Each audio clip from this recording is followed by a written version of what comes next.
What is up everybody and welcome back to the Maths Guide. Today we're going to be looking at how to make bar charts. So let's begin. Okay, so the bar chart we're going to make today is for the question, what food do year 3 children like the most? And we have these 5 options. We have burgers, hot dogs, potatoes, pizza or pasta. So hopefully at this stage we're quite clear what a tally chart is. And a tally chart is how we can represent the data on a little chart like we have in front of us here. So let's imagine we had the totals that 5 people like burgers, 6 people like hot dogs, 7 people like potatoes, only 3 people liked pizza, and 10 people liked pasta. The way we would represent that with our tally charts is we would use these little lines. 1, 2, 3, 4, and then when I get to 5, I close the gate. So this here represents the 5. So 6 would look like this, 1, 2, 3, 4, 5, and then another 1, that's 6, and then 7, 1, 2, 3, 4, 5, 6, 7. 3 is obviously just 3 lines, and then 10, we have 2 completed gates. There we go, 10. The reason that we close the gate like this is because it's now really easy to count them when we can just see a group of them all together.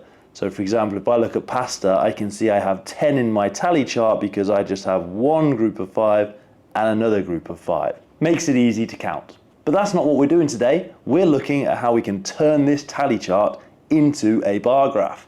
So first of all, we need a bar graph. Here we go. So I now have graph paper and I now have my 2 lines that show my graph. But these lines have very special names. We call this horizontal line the x-axis. So I'll put that in brackets at the end here. And we call the vertical line the y-axis. So that's just something we should try and remember from today's lesson. And now at this point we have 2 options. We can either use the x or the y-axis to show our options. And what I mean by options are these 5 options here, the burgers, the hot dogs, potatoes, pizza or pasta. And then we'll use the opposite axis to show our totals, 5, 6, 7, 3 and 10. So I think for today we're going to use the x-axis to show our options. And I'm going to use 2 of my small squares, so 1, 2, for each of my options. And we're going to see why in a moment. So, draw a little line here. That's going to be for my first option, which was burgers. Then I'll draw my next line. These 2 squares will be for hot dogs. Then I have potatoes, pizza, and pasta. Please excuse my scruffy handwriting.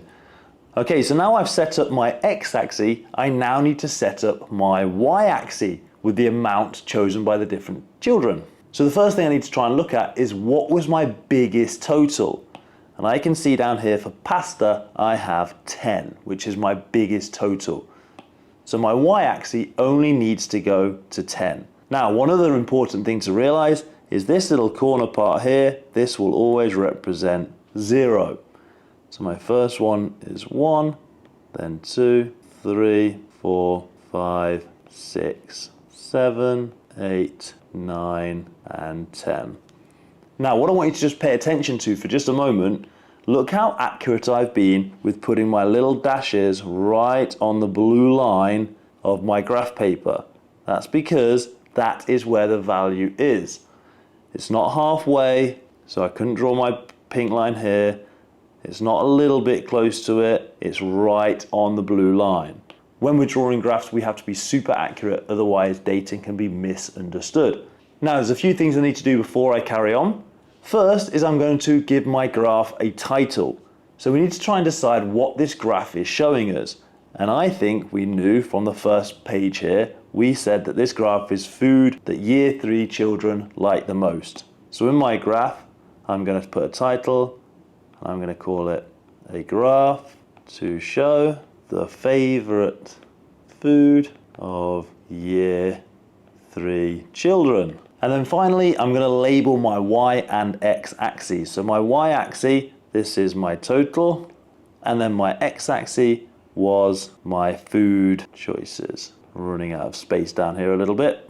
Okay, and now I'm ready to start putting this data into my graph. So let's go back to our little tally chart here and let's look at burgers first of all. Well, burgers had a total of 5, which means if I look in my burger column here, which is this first 2 blocks along my chart, my total is going to go to 5. So I need to look along my y-axis, find the number 5, and draw a little line. Now you'll notice my line does not go above the 5. Comes a little bit below, but that's fine because we're going to color this in now anyway, but it doesn't go above. It must never go above. So now I've drawn this line, I can just carry on and fill this in. You're going to have to excuse me because I don't have a ruler. Okay, there we go. There's my first column. Now, why did I not use both of my columns that I had set aside for burgers? Well, there's a very important rule of bar graphs, and that is that we must not have our columns touching each other because our data is not related. They have no connection to each other. It's not a timeline or anything like that. They are just independent results. So that means we should always leave a little gap between the columns. So I'm going to leave this whole column next to it. And when I do my hot dogs, I'm going to use this column just here. That will mean I've kept a gap between them. So talking of hot dogs, let's see how many I had, and it was 6. So I'm going to go back to my bar chart, and this time I'm going to choose a different color just to help with the organization and presentation of my graph. This time I'm going to go up to 6, but I've done it in the wrong column, haven't I? Because I said I can't put it next to each other.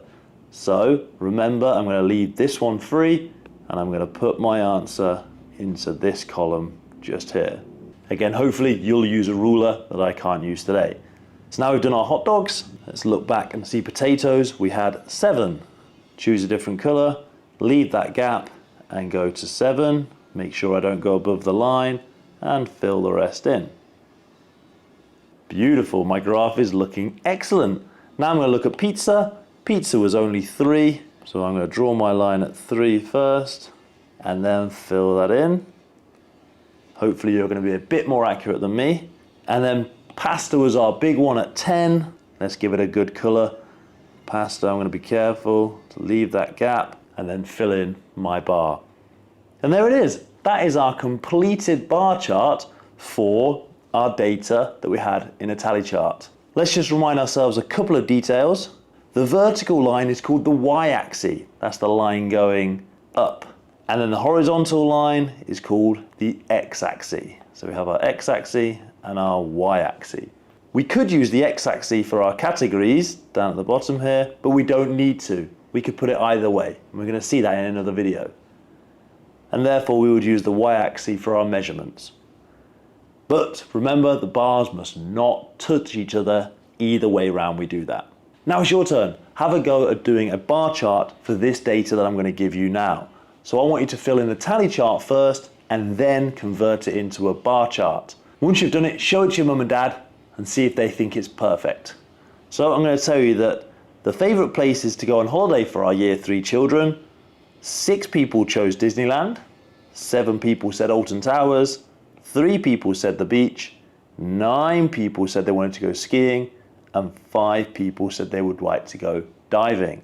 So convert that data into a bar chart. Good luck, press pause and take your time. And there we have it. That is how to create a bar chart. Hopefully this video has been helpful. If it was, head on over to themathshelter.com where you're going to see loads more videos like this, helping you with everything you need to know about the UK curriculum maths. But for now guys, I'm going to see you in another video. Peace out.